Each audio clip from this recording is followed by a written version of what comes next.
이른바 최상병 특검법이 더불어민주당 등 야권 주도로 국회 본회의를 통과했습니다.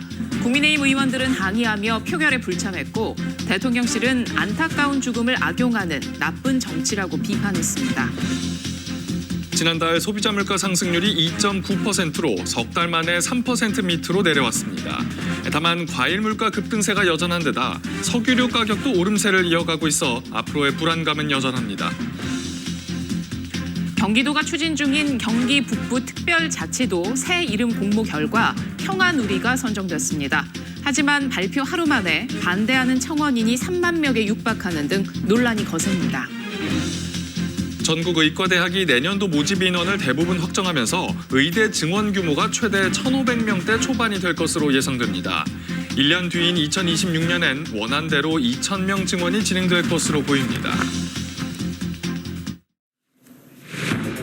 최상병 사망사건 수사 외압 의혹 특별검사법이 더불어민주당 등 야당 단독으로 국회를 통과했습니다.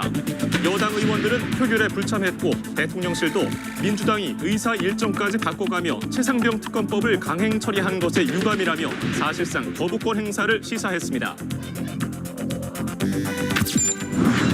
윤석열 대통령이 거부권을 행사한 이태원 참사 특별법이 여야 합의로 국회 본회의를 통과했습니다. 유가족들은 이태원 특별법 통과는 끝이 아닌 시작이라며 특조위가 제대로 꾸려져 참사 원인 규명까지 이어져야 한다고 강조했습니다. 최상병 사망사건 수사 외압 의혹을 수사하는 고위공직자 범죄수사처가 박경훈 전 국방부 조사본부장 직무대리를 소환했습니다. 공수처는 윗선의 외압을 해병대 수사단장에 전달한 의혹을 받는 김계환 해병대 사령관도 조만간 피의자로 불러 조사할 예정입니다. 지난달 소비자 물가 상승률이 3개월 만에 3% 밑으로 떨어졌지만 사과는 80.8%, 배는 102.9%가 오르는 등 과일값 불안은 계속되고 있습니다. 특히 배는 관련 통계가 집계된 1975년 1월 이후로 최대 상승폭을 기록했습니다. 내년도 의대 정원이 정부 목표인 2,000명보다 적은 1,469명 증가하는 것으로 집계됐습니다.